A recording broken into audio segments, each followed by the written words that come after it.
Imagine walking under the relentless, unforgiving African sun.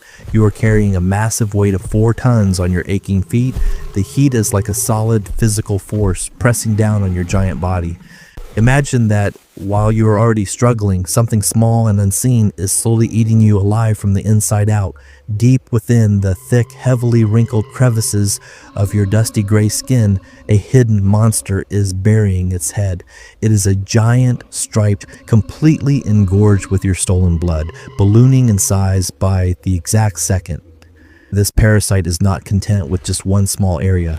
It is a creeping, constant torment. And the absolute worst part about this living nightmare is that you are an elephant. You have no hands to scratch the unbearable itch. You have no fingers to rip the blood-sucking way.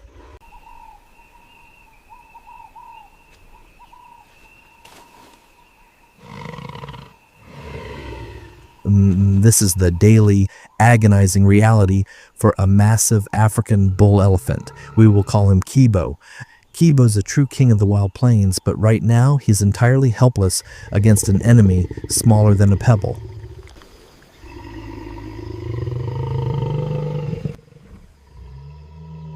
The pain from the bloated is a dull, constant burning throb that drives him to the very edge of sanity. If left alone, this tiny vampire will cause a massive infection that could bring this majestic 4-ton beast to its knees. Kibo tries rubbing his massive body against a rough peeling acacia tree, pushing with all his weight against the wood. But the stripe is lodged too deep in his thick skin folds, perfectly protected by the very armor meant to shield the elephant. The hard friction does nothing but make his gray skin raw and bleeding.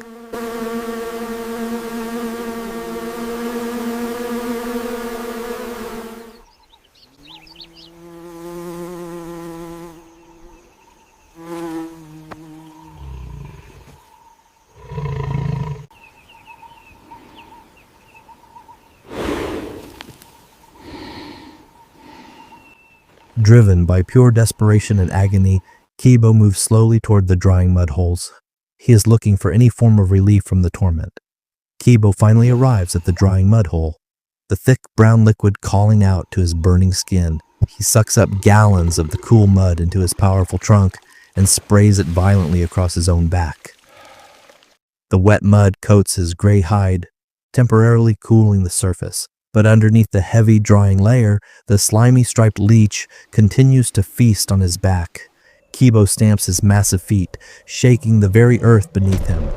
He lets out a low, frustrated grunt. The harsh sun continues to bake the mud, turning it into a heavy crust, but the internal throbbing never stops.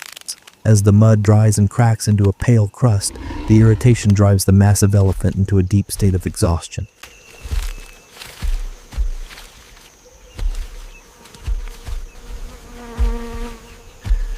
Look closely at Kibo now. The majestic giant is standing completely still, completely isolated on the empty plains as the evening shadow starts to fall. The physical torment is overwhelming, and small fluid lines looking like silent tears begin to run down from his dark blinking eyes, cutting through the dusty gray wrinkles on his face. The sun is setting, painting the savannah in long, dramatic orange and purple shadows, leaving the king of the plains completely lonely and defeated in the gathering dark.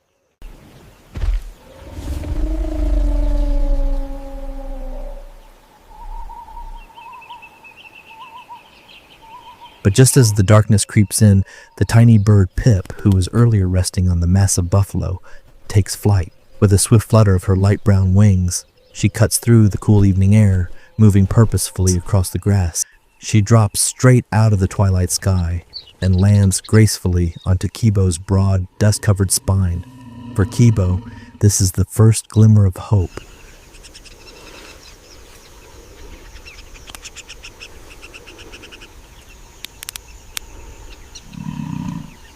Pip immediately begins her work on his back. Using her sharp yellow and red beak like a clinical tool, she locks onto the bloated gray tick embedded in the red, irritated ring of skin. With an aggressive, calculated twist, she throws her tiny weight backward, throwing everything she has into the extraction, slowly and forcefully pulling the stubborn parasite straight out of the deep flesh.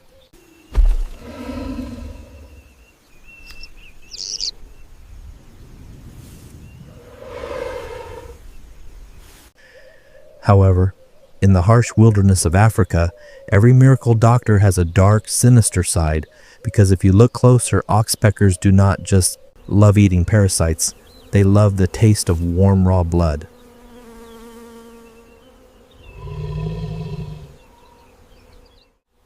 What happens when the alliance turns toxic? If Kibo has an open wound from a predator's claw or a sharp thorn branch, Pip will not just clean it. She will actively use her sharp scissor-like beak to peck at the fresh scab, tearing the healing skin open again and again, just to drink the warm fluid pooling inside. It is a razor-thin line between a life-saving doctor and a tiny, persistent vampire. Pip will gather with her flock, and together they will keep an elephant's wound open for weeks, turning a minor scratch into a bloody, infected mess.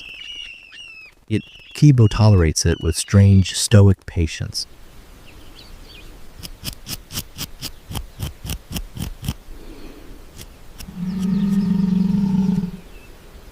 In this unforgiving ecosystem, losing a few drops of blood to a tiny bird is a very small price to pay for total protection against the hidden, lethal killers lurking deep in the golden grass.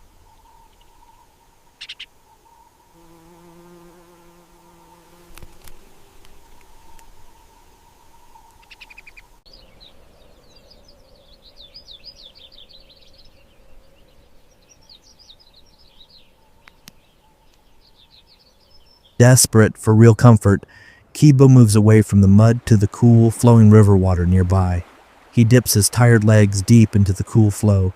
He is just looking for a moment of peace.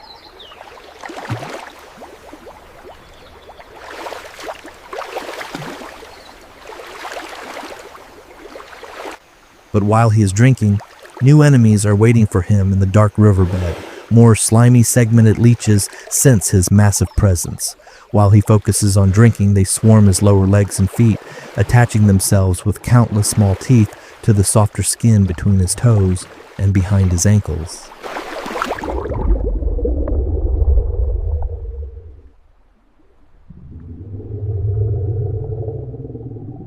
He feels the sharp pinpricks under the water, but he is too focused on his thirst. When Kibo finally drinks his fill and pulls his heavy feet out of the water to walk back onto the dusty riverbank, his legs are heavily encrusted with these new parasites. He is now carrying even more burdens than before. Every single step is now a pure agony.